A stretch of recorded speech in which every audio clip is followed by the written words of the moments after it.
Good morning बच्चों। Test 3 में level 2 के ऊपर ये 27 क्वेश्चन है। क्वेश्चन देखते हैं। क्वेश्चन कह रहा है unpolarized light of intensity 32 watt per metre square passes through three polarizers such that transmission axis of last polarizer is crossed with first। भाई पहला पोलराइजर और लास्ट पोलराइजर के बीच में के ट्रांसमिशन एक्सिस के बीच में एंगल 90 डिग्री है बच्चों। अब कह रहा है question if final emerging light has intensity 3 watt per metre square तो what is angle between the transmission axis of the first two polarizer. ठीक है बच्चों, और हमारे पास फर्स्ट टू पोलराइजर के बीच में जो ट्रांसमिशन एक्सिस के बीच में एंगल के लिए 4 ऑप्शन है, जिसमें से ऑप्शन सी क्या है, सही है, अर्थात कि उनके बीच में एंगल 30 डिग्री है। तो क्वेश्चन को सॉल्व करते हैं और देखते हैं कि कैसे पहले दो पोलराइजर के बीच में एंगल 30 डिग्री हमें मिलता है।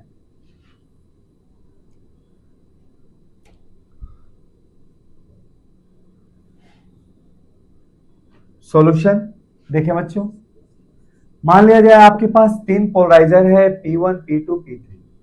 Late we have 3 polariser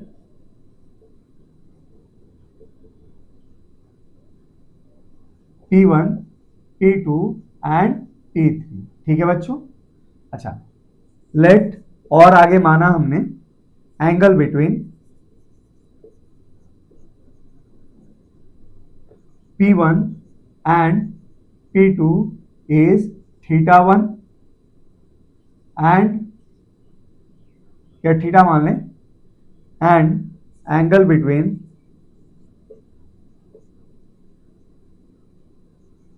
P2 and P3 is theta dash.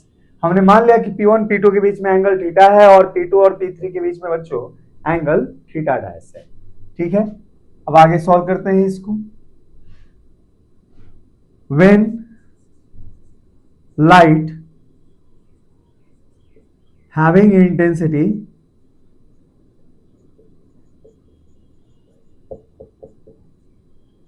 I naught equal to 32 watt per meter square pass through P1, then intensity in transmitted light कितना हो जाएगा बच्चों, विल बी, मान लिया जाए क्या है, आई डैश, ऐसा मान लिया, और ये वैल्यू क्या होगी बच्चों, तो हम जानते हैं कि जब एक अनपोलराइज्ड लाइट पोलराइड पे फॉल होता है तो ट्रांसमिटेड लाइट की जो वैल्यू होती है वो इंसिडेंट लाइट की तुलना में आधी हो जाती है, अर्थात कि 32/2 that is 16 what per metre square हो जाएगी। ठीक है बच्चों। अच्छा, P1 से पास कर गया। अब P1 और P2 के बीच में एंगल हमारे पास थीटा है ना, तो हम लिख सकते हैं क्या, मिलर्स लॉ से, according to Miller's law, according to Miller's law light after P2 has intensity, कितनी हो जाएगी बच्चों इंटेंसिटी P2 से पास करने के बाद, इक्वल टू, मान लिया जाए क्या है ये, आई डबल डैश है। अब ये क्या होगा बच्चों, तो ये हमारे पास मेलस लॉ के अनुसार हो जाएगा क्या, आई डैश कॉस स्क्वायर, है ना, और इनके बीच में एंगल क्या है बच्चों, थीटा है, तो ये हो जाएगा I dash cos square theta, और आई डैश की वैल्यू बच्चों 16 है, तो ये हो जाएगा 16 कॉस स्क्वायर थीटा, और यही एंगल थीटा हमें यहाँ पे निकालना है। तो अभी अगला हम केस देखते हैं। अब आगे कह रहा है, ये तो हमारे पास भाई दूसरे पोलराइजर से निकलने के बाद लाइट की इंटेंसिटी आई डबल डैश है। ठीक है, अब दूसरे के बाद तीसरे से जब पास करेगा तो व्हेन लाइट पास थ्रू, अब लाइट किससे पास करता है बच्चों, P3 से। अच्छा, P3 से अगर पास करता है तो P2 और P2 और P3 के बीच में हमने एंगल क्या माना है, थीटा डैश माना है बच्चों। देखिए लिखा है ना हमने, P2 और P3 के बीच में एंगल हमने क्या लिया है बच्चों, ट्रांसमिशन एक्सिस के बीच में थीटा डैश लिया है। और P2 से निकलने के बाद इंटेंसिटी आई डबल डैश है, जहां आई डबल डैश की वैल्यू 16 cos स्क्वायर थीटा है। तो ऐसी स्थिति में जब लाइट P3 पे फॉल होके बाहर निकलता है तो हमारे पास इंटेंसिटी क्या होगा, intensity of light, intensity of light क्या हो जाएगा, तो आई क्या है हमारे पास, आई मान लो ट्रिपल डैश है और ये वैल्यू क्या हो जाएगी, तो आई डबल डैश है ना, आई डबल डैश। अब एंगल बिटवीन P2 और P3 के बीच में हमने थीटा डैश माना है, तो मिलर्स लॉ के अनुसार हो जाएगा क्या, cos स्क्वायर थीटा डैश। और ये वैल्यू आपकी क्वेश्चन में दे रखी है 3 है, 3 वॉट पर मीटर स्क्वायर है ना।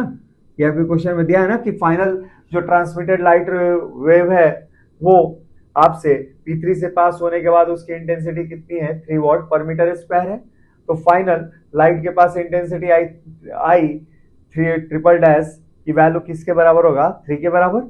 अच्छा, अब आई double dash cos square theta dash किसके बराबर होगा, इसमें आई डबल डैश की वैल्यू ये रख देते हैं 16 cos स्क्वायर थीटा। ये हो जाएगा बच्चों क्या, 16 cos square theta, I double dash की वैल्यू है I into cos square theta dash equal to 3। ठीक है बच्चों, अब देखेंगे यहां पे हम चाहे तो थीटा डैश को थीटा के रूप में कन्वर्ट कर सकते हैं, क्योंकि क्वेश्चन में दिया गया है गिवन थीटा और थीटा डैश की वैल्यू किसके बराबर है, 90 डिग्री, क्योंकि फर्स्ट और लास्ट एक दूसरे के साथ क्रॉस पोजीशन अर्थात कि 90 डिग्री पे रखे गए हैं, इसलिए थीटा डैश की वैल्यू यहाँ पे हो जाएगी बच्चों 90 माइनस थीटा हो जाएगी। तो इसलिए हमारे पास जो आंसर बनेगा वो बनेगा 16 cos square theta I into cos square 90 minus theta I equal to 3। ठीक है बच्चों, ये हमारे पास, इसको जो सॉल्व करेंगे तो हमें थीटा मिल जाएगा। कैसे सॉल्व करते हैं प्रॉपर,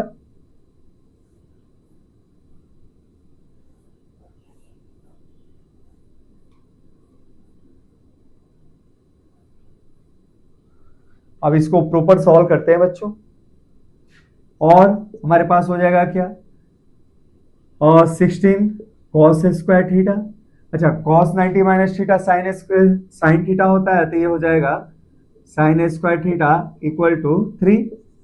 अब आगे इसको लिखा जा सकता है क्या, इसको लिखा जा सकता है 2 cos theta I into sine theta upon 2 का होल स्क्वायर इक्वल टू 3।